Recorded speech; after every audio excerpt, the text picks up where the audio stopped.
ঈদের আনন্দকে আরো বর্ণিল করতে ময়মনসিংহের ভালুকার ঐতিহ্যবাহী দিতপুর খেলার মাঠে কিন্তু চিরপ্রতিদ্বন্দ্বী দুই দল ব্রাজিল এবং আর্জেন্টিনার সমর্থকদের মধ্যে একটি প্রীতি ফুটবল ম্যাচ অনুষ্ঠিত হচ্ছে।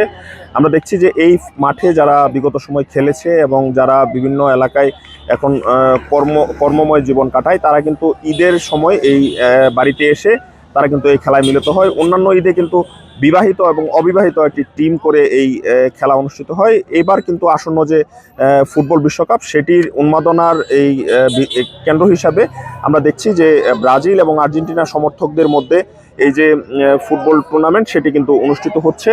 আমরা এখন পর্যন্ত দেখছি যে এই যে খেলা, সেটি ঘিরে কিন্তু বিভিন্ন এলাকার লোকজন আসছে এই খেলাটি উপভোগ করার জন্য। নীল মজাদার গোলমার্ক বক্স, কুরমুরে বাইটে ফুরফুরে লাইফ।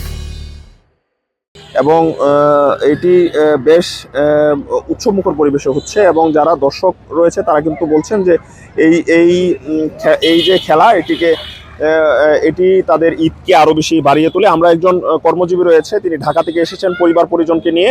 তারা ঈদের যে আয়োজন সেটি সম্বন্ধে একটু জানতে চাইবো। আপনার কাছে একটু জানতে চাইবো যে এই যে ফুটবল খেলা, সেটি কিভাবে দেখছেন এবং এটি কত বছর যাবত হয়?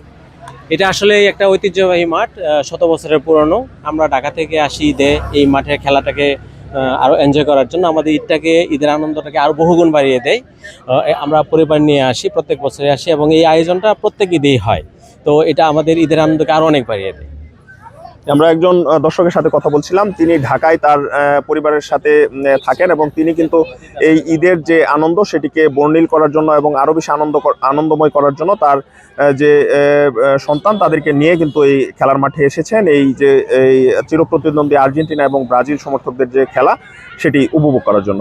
ময়মনসিংহের ভালুকা থেকে এই ছিল আমার কাছে ঈদের যে আনন্দ, সেটি সবশেষ খবরাখবর।